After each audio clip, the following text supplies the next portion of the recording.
En todas las funciones que hemos visto hasta ahora, no hemos necesitado grandes conocimientos de matemáticas para estudiar sus propiedades. En la vida real, no obstante, aparecen funciones mucho más complicadas y se necesitan herramientas de cálculo superior para establecer correctamente sus propiedades. Estas herramientas nos permiten predecir su comportamiento y establecer relaciones entre ellas. En esta última lección del primer tema, introduciremos dos propiedades del comportamiento de las funciones: los intervalos de crecimiento y los extremos de una función. Finalmente, y de forma informal, también introduciremos el concepto de función continua. Al final de esta lección deberemos ser capaces de predecir el comportamiento de una función a partir de su representación gráfica. Vamos a empezar por estudiar el comportamiento de la función representada en la figura. Podemos imaginarnos que corresponde al perfil de un cierto camino en una montaña y que un señor está intentando simplemente saber exactamente qué esfuerzo deberá hacer en cada instante. Para ello calculará qué zonas del camino son ascendentes, qué zonas del camino son descendentes y qué zonas del camino son planas. Así, por ejemplo, tendríamos que entre los puntos -4, -1 y -2, 3, el caminante debería ascender la montaña. Entre los puntos -2, 3 y -1, 2, el caminante debería descender la montaña. Entre el punto -1, 2 y el punto 1, 2, el camino se convierte en un camino plano. Y, siguiendo este mismo razonamiento, entre el punto 1, 2 y el punto 3, -2, el caminante descenderá de la montaña y, finalmente, entre el punto 3, -2 y el punto 4, -1, el caminante debería volver a ascender por la montaña. Por tanto, podríamos resumir: en el intervalo -4, -2, la gráfica sube. En el intervalo -2, -1, la gráfica baja. En el intervalo -1, 1, podríamos decir que el camino es llano. En el intervalo 1, 3, podríamos decir de nuevo que el caminante baja. Y finalmente, en el intervalo 3, 4, podríamos decir que el caminante sube. Esta idea intuitiva de subir, bajar y camino llano se expresa de la forma siguiente. Se dice que una función definida en un intervalo i es creciente si, dados dos valores a y b del intervalo, de manera que a sea menor que b, la imagen de a será menor que la imagen de b. Gráficamente se corresponde con el dibujo que tenemos en el pie de la transparencia. Si tomamos dos puntos a y b en el intervalo -2, 2, observamos que sus imágenes f de a y f de b, la imagen de f de a está por debajo de la imagen de f de b. De la misma manera, una función se llama decreciente si, dados dos valores a y b del intervalo i, de manera que a sea menor que b, entonces f de a es mayor que f de b. El dibujo que mostramos a continuación muestra el sentido de la función decreciente. De nuevo, si tomamos dos valores a y b, a menor que b en el intervalo -2, 2, sus imágenes cumplen con la relación que f de a es mayor que f de b. Finalmente, se dice que una función es constante si f de a es igual a f de b para todos los valores del intervalo i. Esto se corresponde con el dibujo, el tercer dibujo que podemos ver en la parte de abajo, es decir, dados dos valores a y b en el intervalo -2, 2, sus imágenes son exactamente iguales. A continuación vamos a realizar un ejercicio para determinar dónde crece y dónde decrece una función. La función que trataremos es f de x igual a 15x partido por x² más 3. Y supondremos que está definida solamente en el intervalo -4, 4. Lo más sencillo es, primero de todo, hallar una representación gráfica de esta función. Podríamos hallar un conjunto de puntos en este intervalo y calcular sus imágenes. Por ejemplo, este conjunto de puntos ha sido obtenido de forma computacional. La gráfica correspondiente que une todos estos puntos puede verse en esta figura. A partir de esta gráfica de puntos es relativamente sencillo determinar cuáles son los intervalos en los cuales crece y decrece la función.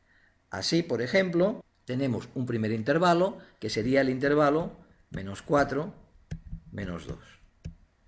En este intervalo la función es decreciente.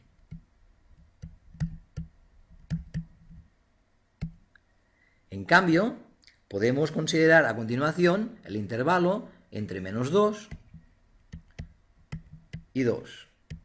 En este intervalo la función es creciente.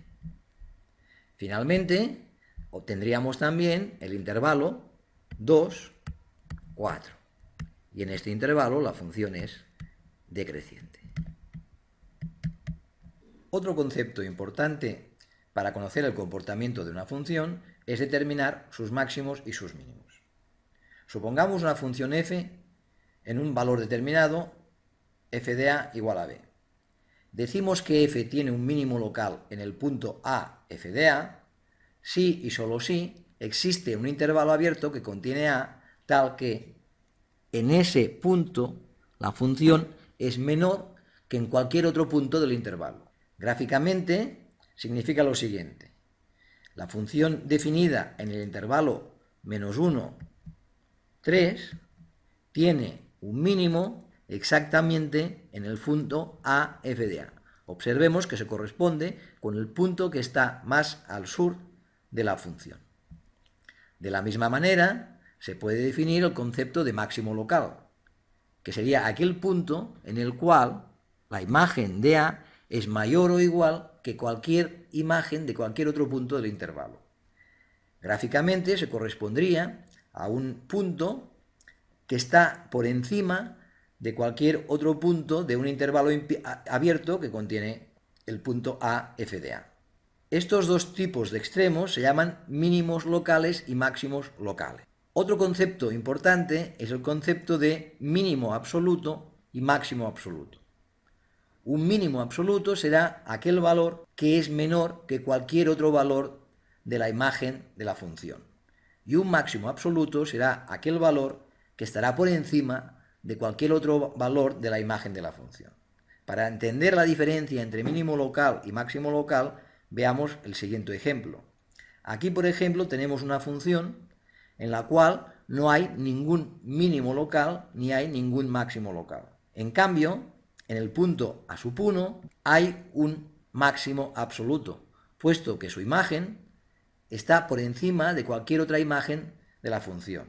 Y en el punto a sub 2 hay un mínimo absoluto, puesto que su imagen está por debajo de cualquier otro punto de la función. Observamos pues que f de a1 es un máximo absoluto y f de a sub 2 es un mínimo absoluto. Finalmente, vamos a estudiar de una manera informal el concepto de función continua. En este ejercicio tenemos dos caminos que debe seguir un excursionista y vamos a describir su comportamiento. Igual que hemos hecho antes, podemos decir que primero el excursionista sube, a continuación se mueve por una zona llana, a continuación desciende y finalmente vuelve a subir. No obstante, en todo su recorrido no ha tenido que dar ningún salto ni se ha encontrado con la imposibilidad de seguir su camino. En cambio, si nos fijamos en la gráfica de la derecha, al principio también asciende, pero se encuentre con un salto en el camino. Suponiendo que pueda saltar esta zona, a continuación descenderá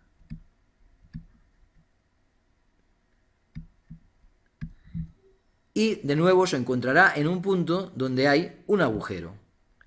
Suponiendo que salte este agujero, seguirá con su recorrido, descendiendo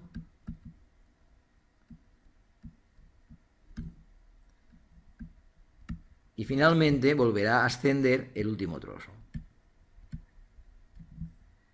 Si vemos la diferencia entre el comportamiento del excursionista en la gráfica de la izquierda y en la gráfica de la derecha, veremos que en el primer caso puede seguir el camino sin dar ningún salto, mientras que en el segundo caso se ve obligado a dar saltos. Esto sería un ejemplo de una función continua, la de la izquierda, y una función que no es continua, de la derecha. Por tanto, informalmente podemos decir que una función f es continua si no tiene ni saltos ni agujeros. Resumamos los puntos más importantes de esta lección. Hemos descrito el concepto de función creciente.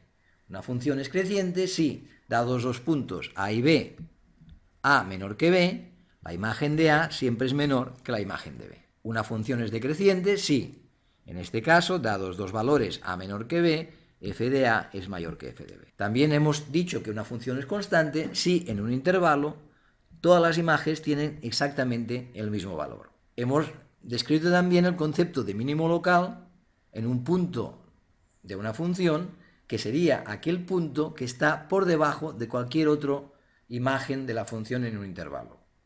También hemos definido el concepto de máximo local, que sería aquel punto cuya imagen está por encima de cualquier otra imagen en un intervalo. Asimismo, hemos visto el concepto de mínimo absoluto, que corresponde a un punto que está por debajo de cualquier otro punto de la función, y asimismo el máximo absoluto, que es aquel punto que está por encima de cualquier otro punto de la función. Informalmente hemos dicho que una función es continua si no contiene ni saltos ni agujeros. Con esto terminamos la primera semana de este curso.